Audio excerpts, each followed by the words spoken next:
Hey everybody, welcome back to Limerick Legends. Specific taxidermy topic today, we're talking artificial noses. We all know this day and age that artificial noses are pretty expensive. You know, we've got some here in the table. These are black bear noses, bought from a supply company a while back. You know, you're talking $30 for an artificial nose right now. Some coyote noses here, and I want to show you how down the road in this video on how to cast your own nose off the original animal, not copywriting or taking somebody else's patent and using their nose, but off the original animal. We're gonna talk about that a little bit. Here's a raccoon nose. You buy this pre-done from a supply company, you're talking $15-18, and you can make this out of body filler for little or nothing. And if you're wondering why it's blue, it all has to do with the cream hardener. The body filler that you use, the auto body putty, basically is what it is. There's some specific brand names out there, but we're not affiliated with all of them or any of them. So, you know, just basically you're going to get the color, the catalyst or your hardener that you add to your body filler to do this. And what I recommend doing is, here's a cast of a small one, okay? This is basically put probably in a pop cap. Plaster Paris is what I use to make my cast. You'll hang the raccoon upside down, you'll drop the nose in, and you put your body filler in there, you know, put a little pin on the back of here, and you can pop that right out of there. And this one here is probably just you know, a Dixie cup or something where I got a medium raccoon nose and a large one here. And you can use those. I like to do 2 or 3 casts at a time. That way when I mix up my body filler, you don't have a lot of waste. You're not just mixing up a little teaspoonful to do this. You know, you can do 2 or 3 at a time and you can get your different noses. Now, I'm going to show you a couple things here on these noses, as long as we're talking raccoons and artificial noses and the how-tos. When they come out, it's going to look like this. Okay, so what you're going to have to do is you're going to have to take your little knife here, and you're going to have to come in and work around this to get it, you know, a little deeper, which is fine. I got a raccoon cape here, and we're going to discuss a little bit about that in a little bit. I don't want to jump from one part of this to the next, but a lot of information, so please like, share, subscribe. If you want to know how to cast these into real deep detail, we're going to start a Patreon thing here shortly. I think we believe we need to get to 500 subscribers for that, so we appreciate the support. Hit that like, share, and subscribe button, please, so we can share some taxidermy knowledge that I have. I've been at this for a long time, 35 plus years. Had a full-time studio, 25 years, so on, like I said in my other videos. And I have a lot of wisdom and a lot of years. I can save you a buck, you know, just a little bit more labor. And, you know, you can do stuff like this for little or nothing once you have your little plaster mannequin set up here. You know, you can do that. Another way of casting when you get into bigger game and stuff, instead of using these little plaster molds, and I'm going to touch on that, like I said, on the Patreon thing when I get there, you know, down the road. So like I said, hit that subscribe button. We really appreciate it. Anyways, to the bigger game, what I like to use is, this is called alginate. It's basically a dental impression material, and you can see here it's real light and fluffy. You just add it with a little bit of hot water, you know, and just keep mixing up until you get a creamy consistency. And you drop your bear head in there, maybe a coyote in there, you know, just not the whole head, of course. You just want to drop the nose in there as far as you want. And when you do stuff like that, one of the key, these are a couple coyote noses I did. One of the key things that I've learned in doing this, and of course, obviously I didn't learn quite well enough, but you want to keep this flat. Okay, you don't want, my body filler is probably starting to set up on me, and all you got to really do is you just got to tap your container like this, and that'll settle. But this is probably obviously the last pour of the bunch, and it came out kind of rough, and you're wondering, well, what does that have to do with price of tea in China, right? But anyways, it's so that this is the coon that I'm working on. I got the, like I said, I got the cape right there, and it makes life a lot easier if you can put that nose flush like this on there. Okay, right up against your foam. Instead of, if you're gonna say this was the coyote, we're gonna play Mr. Rogers Pretend here, but you can see what's gonna happen there. You wanna have this flush. You're asking for trouble if you're not flushed up with your stuff, which it's not a big deal. I mean, this is body filler. It's shaveable. You know, you can sand it, but it's it's extra work, you know, to have to knock that down with a grinder or with a utility knife. So save yourself the trouble, you know, just make sure this is flat here. So anyways, let's get back on this coyote or this raccoon. I kind of got a rough idea of what I was going to do here and a couple ins and outs of setting a raccoon nose. And the reason I elected to show you how to do the raccoon is there's a lot of common mistakes when it comes to setting a raccoon nose. And I'm just going to help you out, maybe avoid 2 or 3 of those.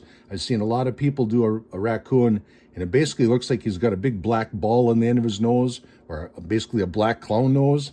And I just want to help you avoid that.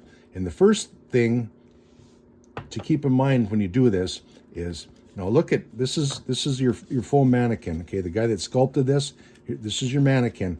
Look at that coon nose. It's up just like this one is off the raccoon. You see, it's just got a little bit of an upward turn. I mean, we're not going to set it like this. You don't want, this isn't a possum, okay? You don't want to set it way up like this. And then you don't want to have it way out overextended either. And 2 reasons for that is your eye to nose measurement.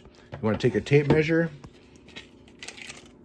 and you want to measure from the corner of your eye to basically where you cut the artificial nose off.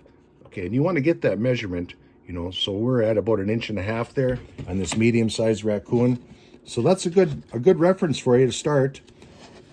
So you're going, okay, so the corner of your eye, when you set your eye to the inside of the nose where your skin ends. Now, if you come out too far, you're not going to have enough skin to extend that. And if you do, you're going to get a real long tapered nose. And that's what I was telling you about. You're going to get this ball on the end of your raccoon face, which is not normal. And between your measurements off of your original specimen here to set your nose and reference, use a lot of reference. That'll help you a lot. So I'm going to do that off camera, set the nose. That kind of stuff, like I said, that's going to be available on the Patreon thing. Not trying to sell you on anything, but really appreciate your help subscribing to the channel so I get that 500 subscribers and we can start the Patreon and we can do some real deep dives with my knowledge and experience in the taxidermy business. So if you're interested in this stuff, it's going to help you and it's going to help us a lot too. So hang in there and hit that subscribe button. So anyhow, back to information that you want to know. Like I said, we took the utility knife and I cut that down. Okay, in underneath there, and follow the lines in your coon too to know exactly how that's going to work out.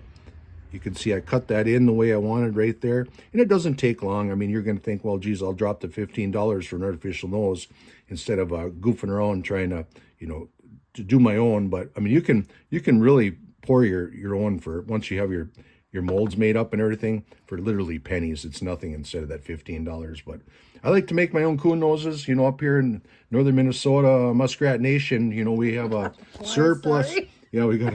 Yeah, it's middle of October here, and we hit 25 degrees, and the flies want to come in the house too. So, anyways, back to what I was talking about here is Muskrat Nation. There's a lot of a surplus of raccoons, and we got a market. We move quite a few shoulder mount raccoons, and without having to drop that $125 for a mannequin for a full-size coon. So we always keep that in mind. Like I said, I don't do a lot of or any local work anymore. I don't do any big game stuff for anybody, for any clients. I like to do the small stuff like this, basically get my own thing and putz around. And I just want to share some of the insight how to keep your costs down.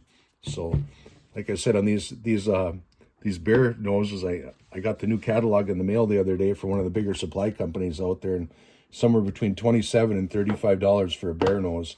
And you go, wow, you know, you're sitting on a gold mine there. Well, I bought out a supply company, I mean, probably 15 years ago, and I think he sold me all these noses, if I recall, for about $3 or $5 a piece. So, almost like investing in gold, but not quite. I still got to do the work. But you know, if you're carrying those gold bars around, Joe, then you got a lot of weight and a lot of work to do too. But anyways, back to what we're doing. With this raccoon here, when I do this nose, you're going, okay, how do you set, you know, what you want to do, how to determine how much of your nose did you cut off. I kind of took my measurement off of that from my 1.5 inches from there to here, and that's where I put my marker line on there, and I did my cutting. You know, you want symmetry, keep in mind symmetry. You don't want to go at a big angle. You want to keep that nose on there straight. You don't want to have a wrinkly old raccoon possum nose. You know, you want to keep it straight off. and get a good idea where you want to be. And the same thing when you come in here on the slip line right here. You want to know, okay, we're gonna take that out right here. We're gonna clean all that out. When we tuck the lips inside of there, you're gonna want to know, and that's why it's nice to have your coon all tanned up and good reference right here. You're gonna want to know how much skin you have to work with. And like I said, this raccoon's been wet tanned, and there's what's gonna get tucked inside of your mannequin, and you're gonna want to know how much from the bottom of your nose to right there that's going to get tucked in your mold. You're going to want to know how much you have to leave right there.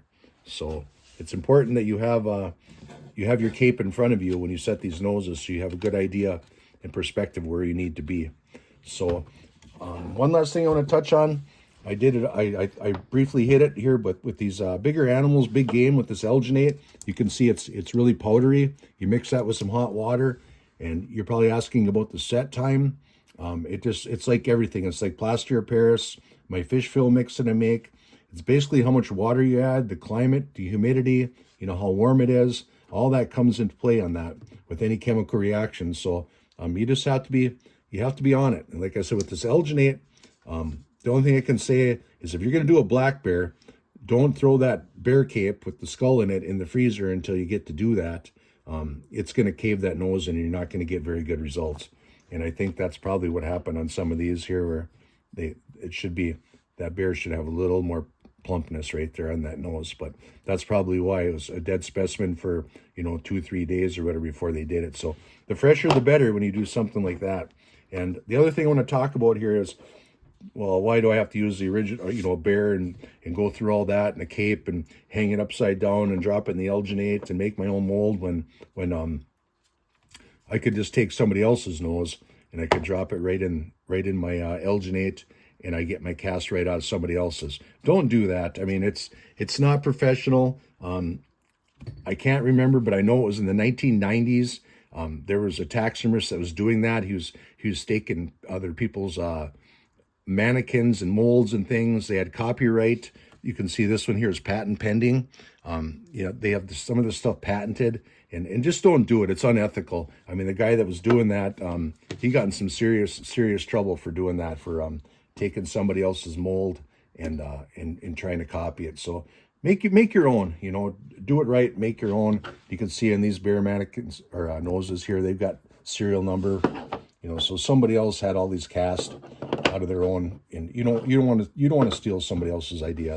That's not cool. It's an art, and as an artist, you should be creative and original, right? You don't want to grab up somebody else's stuff. You're not going to do the work like Mike's talking about. Buy your nose. Yeah, buy your nose, and like this too. I mean, this is a commercial mannequin, and I had to purchase this. I had to pay for it because the guy that sculpted this, his time is worth something. I'm not going to take this whole thing and drop it in a mold and make my own out of his. It's really unethical. Don't do stuff like that. So anyways, I just want to touch on that. I briefly gave you some ins and outs for setting a raccoon nose. I hope this helped helped you guys out a lot on this. This is kind of a real streamlined, specific topic in the taxidermy field. I don't expect to get a lot of views off of this, and I think the people that do watch this are going to have some interest in it, and I think those are the ones out there that are going to want to subscribe, and keep this going, because I have a lot of information on a lot of different things, and I just want to keep that going, help you out. I want to keep the tradition of taxidermy alive, and I'm getting up there in age, and I want to share my knowledge, get it out there. The last thing I want to share is a little bit about time is money in taxidermy business, and I just want to share a little bit of my organization system here. I put all my artificial noses, my casts, and everything in a box like this. I think it's a four drawer keeper. The one above this is for whitetail ear liners. I've got another one above that I mark on there for all my other ear liners, raccoons, foxes, badgers, things like that. So I just keep organized that way. And then I got another specific 3-4 boxes that I use for different types of fish eyes that I use. So I kind of know where everything's at. I got some bird eyes, in the box, maybe in a corner, set off away from my fish eyes. So if I need a grouse eye or I need some pheasant eyes or whatever, I know where they're at. You're not digging through, you just mark something eyes, and you're digging through fish eyes and bird eyes and everything under the sun, white-tailed deer eyes.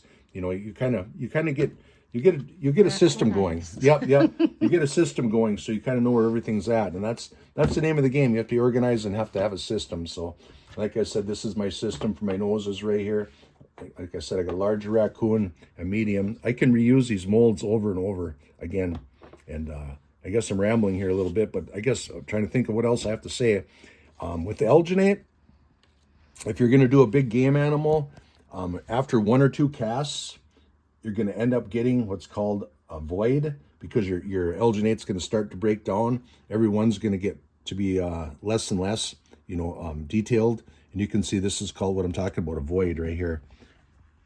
Okay, right, you get these air pockets or whatever, and you're not going to get the detail inside the nose because your alginate is going to break down.